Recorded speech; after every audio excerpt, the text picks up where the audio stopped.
자, 이외에 지난주 우리가 또 눈여겨봐야 했을 경제 이벤트 어떤 게 있을까요? 인도가 움직이기 시작했습니다. 인도요. 예. 4월 2일 날 이제 트럼프 대통령이 상호 관세를 갖다가 이제 발표를 하죠. 네. 이제 그게 이제 현재로서는 가장 큰 이벤트라고 얘기할 수가 있는데, 인도 같은 경우에는 그거에 대한 어떤 선제 대응 조치로 미국산 수입품에 대해서 관세를 갖다가 인하할 준비가 돼 있다. 뭐 이런 신호들을 예. 갖다가 이제 적극적으로 사실은 보내고 있습니다. 네. 그러니까 인도가 미국에서 수입하는 미국산 수입품의 어떤 총액 같은 경우가 한 230억 달러 정도가 돼요. 네. 근데 그 중에서 한 절반 정도, 한 55% 정도에 대해서는 관세를 없애거나 관세를 우리가 내릴 준비가 되어 있다. 네. 뭐 사실 이제 이런 식의 예, 선제 공격. 예. 선제 대응을 사실 대응, 하고 있는 네. 거죠. 사실 그 모디 총리하고 트럼프 대통령 간의 어떤 개인적인 관계는 겉으로는 그렇게 나쁘지는 않아요. 네. 근데 트럼프 대통령은 좀 완강하죠. 인도를 어떤 식으로 표현을 하냐면 관세 남용국. 예, 그다음에 관세 왕국. 이라고 하면서 굉장히 비판적인 시각으로 보고 있는 거고요. 네. 그러면서 이제 그 인도에 대해서 아주 전면적이고 굉장히 광범위한 어떤 관세 인하를 갖다가 굉장히 네. 압박을 하고 있는 상황입니다. 근데 인도 입장에서 이걸 갖다가 그냥 마냥 무시할 수 없는 이유 중에 하나는, 인도는 미국에 수출하는 것들이 한 660억 달러 정도 돼요. 그러니까 흑자 교육국, 그러니까 미국을 상대로 해서 흑자를 보는 교육국을 따지면은 인도가 이미 10위 내에 들어가는 국가가 돼버렸습니다. 네네. 그러니까 미국이 얘기하는 더티 피프틴이라는 거 있지 않습니까? 네네. 그들 국가에 사실은 인도도 포함이 되는 거죠. 근데 인도가 한 660억 달러 정도를 갖다가 수출을 하는데, 만약에 미국이 상호 관세를 강하게 부과를 하게 되면은 네. 그 수입품의 한 87% 정도가 야. 굉장히 부정적인 영향을 받을 수 있다. 네네. 이렇게 보고 있는 거고요. 예. 그래서 이제 인도 입장에서는 4월 2일 상호 관세를 갖다가 굉장히 높게 두드려 맞기 전에 예. 선제적으로 미국산 수입품에 좀 네. 관세를 낮춰서 네.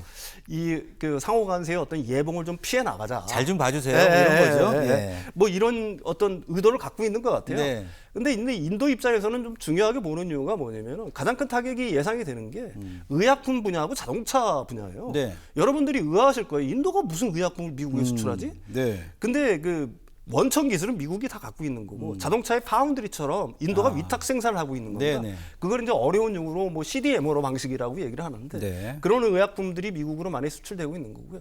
자동차도 좀 의아하실 거예요. 뭐 인도에 무슨 자동차가 있어? 근데 생각보다는 자동차 강국이에요. 그래요. 과거에 스즈키, 네. 그 현대차도 인도에 법인이 있지 않습니까? 네네. 예, 그다음에 타타, 그게 우리나라의 대우자동차. 그다음에 제규어, 랜드로버를 인수한 회사거든요. 네네. 그다음에 마힌드라, 쌍용자동차에다가 물러나지 않습니까? 예, 그 쌍용자동차 옛날에 코란도라든지 이런 걸 갖다 아직도 예. 생산을 해요. 그래서 그게 미국에 수출하는 물량이 한 110만 달러 정도 된다라고 꽤 합니다. 되는군요. 예.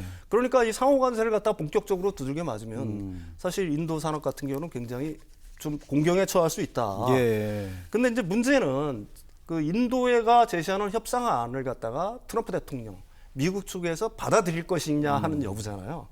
근데 이게 트럼프 대통령 같은 경우는 전면적이고 굉장히 큰 폭의 관세 인하를 갖다가 요구하는 데 반해서, 인도 같은 경우에는 물러설 수 없는 어떤 핵심 분야들이 있습니다. 아무래도 있겠죠. 네, 예. 그게 이제 뭐 각국 다 마찬가지겠지만 공이 마찬가지겠지만 바로 농산물 육류 분야예요.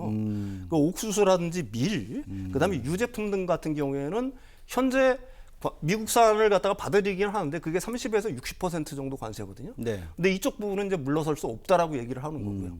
근데 트럼프 대통령은 또 농촌이 자신의 주요 어떤 지지층이지 않습니까? 예. 그러니까 당연히 이걸 갖다 더 많이 팔고 싶겠죠. 네네. 그러니까 이걸 내리라고 압박을 할 거예요. 네. 또 하나가 있습니다. 현재 미국산 그 수입 자동차에 대해서 100% 관세를 갖다가 부과를 하고 있는데, 역시 트럼프 대통령은 자동차에 대해서도 굉장히 자국 자동차를 갖다가 많이 팔고 싶어하는 욕심이 있지 않습니까? 그렇죠. 예. 그래서 관세를 갖다가 대폭 내려라라고 요구할 텐데, 인도 입장에서는 이걸 갖다가 받아들일 수가 없으니까 점진적으로 인하하겠다는 뭐 안정도를 갖고 있는 것 같아요. 네네. 그래서 뭐 또 있습니다. 뭐 인도는 선제적으로 또 구글세라고 보통 얘기를 하죠. 네. 디지털 서비스세를 갖다가 운영을 하고 있었는데 네. 이미 의회 폐지안이 올라가 있는 상태예요.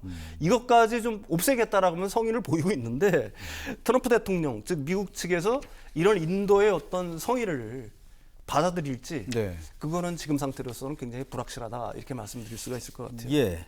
미국 대 이제 다국적 국가들의 어떤 대응이 지금 본격화되는 것 같은데, 지금 인도의 대미 관세 인하 행보가 과연 다른 국가들에도 조금 영향을 끼칠까요? 어떻게 보세요? 예. 뭐 아무래도 영향은 안 받을 수는 사실은 네. 없겠죠. 가령 뭐 인도가 이런 식으로 해서 진짜 상호화세를 낮게 받았다라고 하게 되면은 만약 베트남이라든지 인도네시아라든지 경쟁국들은 가만히 있지는 않을 거 아니겠습니까? 네, 네. 우리도 그럼 내리겠습니다 해가지고 그러니까요. 가령 뭐 근데 인도하고 미국과의 어떤 협상이 결렬이 된다라고 하게 되면은 네. 지금 인도에서 생산되는 것들이 그 수혜를 갖다가 사실은 베트남하고 인도네시아가 받을 가능성이 굉장히 높거든요.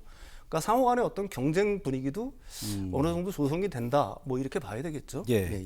서로 계산기에 두드리느라고 상당히 바쁠 것 같습니다. 어느 정도가 적정선이 될지 협상의 추이를 좀 봐야 될 것 같고 인도도 나름대로 지금 더티 50에 포함될 수 있다. 이런 얘기 살펴봤고요.